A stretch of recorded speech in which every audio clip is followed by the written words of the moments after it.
अस्सलाम वालेकुम। अच्छा जी, ਅੱਜ ਵਾਲਾ ਵਿਲਾਗ ਉਹਨਾਂ ਬੀਬੀਆਂ ਭੈਣਾਂ ਵਾਸਤੇ ਆ ਜਿਹੜੀਆਂ ਘਰਾਂ ਦੇ ਵਿੱਚ ਹਾਂਡੀ ਟੋਕ ਕਰਦੀਆਂ ਵਾ। ਮਹਿਕਮਾ ਸੂਈ ਗੈਸ ਨੇ ਗੈਸ ਦਾ ਨਵਾਂ ਸ਼ਡਿਊਲ ਜਾਰੀ ਕਰਤਾ ਵਾ ਕਿ ਇਸ ਟਾਈਮ ਗੈਸ ਆਏਗੀ, ਇਸ ਟਾਈਮ ਤੁਸੀਂ ਰੋਟੀ ਪਕਾਣੀ, ਇਸ ਟਾਈਮ ਚਾਹ ਪਕਾਣੀ, ਇਸ ਟਾਈਮ ਹਾਂਡੀ ਪਕਾਣੀ ਆ ਤੇ ਇਸ ਟਾਈਮ ਜਨਾਬੇ ਵਾਲੀ ਤੁਸੀਂ ਸਾਲਣ ਪਕਾਣਾ ਵਾ। ਉਹ ਸ਼ਡਿਊਲ ਤੁਹਾਨੂੰ ਮੈਂ ਦੱਸਣ ਲੱਗਾ ਵਾ, ਫਿਰ ਉਹਦੇ ਮੁਤਾਬਕ ਤੁਸੀਂ ਕੰਮ ਕਰਨਾ।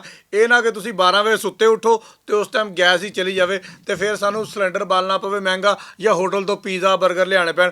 ਗੈਸ ਦਾ ਸ਼ਡਿਊਲ ਇਹ ਹੈਗਾ ਜੀ ਕਿ ਸਰਗੀ 5 ਵਜੇ ਗੈਸ ਆਇਆ ਕਰੇਗੀ, 9 ਵਜੇ ਤੱਕ ਗੈਸ ਰਹੇਗੀ। ਉਸ ਟਾਈਮ ਤੱਕ ਤੁਸੀਂ ਜਿਹੜਾ ਵੀ ਹਾਂਡੀ ਟੋਕ ਕਰਨਾ ਵਾ ਉਹ ਆਪਣਾ ਕਰਕੇ ਨਿਆਣਿਆਂ ਨੂੰ ਖਵਾ ਪਿਆ ਕੇ ਤੇ ਸਕੂਲਾਂ ਦੇ ਵਿੱਚ ਭੇਜ ਦੇਣਾ ਵਾ। ਫਿਰ ਦੁਪਹਿਰ ਦੇ ਟਾਈਮ 11:30 ਤੇ ਗੈਸ ਆ ਜਾਇਆ ਕਰੇਗੀ, 2:30 ਤੇ ਗੈਸ ਫਿਰ ਚਲੀ ਜਾਣੀ ਹੈ। ਇਹਦੇ ਦਰਮਿਆਨ ਦੇ ਵਿੱਚ ਤੁਸੀਂ ਨਿਆਣੇ ਸਕੂਲੋਂ ਆਉਣ ਤੇ ਉਹਨਾਂ ਨੂੰ ਜਿਹੜੀ ਸ਼ਾ ਪਕਾ ਕੇ ਦੇਣੀ ਆ ਉਹ ਦੇ ਦਿਓ। ਸ਼ਾਮ ਦਾ ਟਾਈਮ ਹੈ ਜੀ 5 ਵਜੇ ਤੋਂ ਲੈ ਕੇ ਰਾਤੀ 10 ਵਜੇ ਤੱਕ, ਇਹ ਖੁੱਲ੍ਹਾ ਡੁੱਲਾ ਟਾਈਮ ਆ।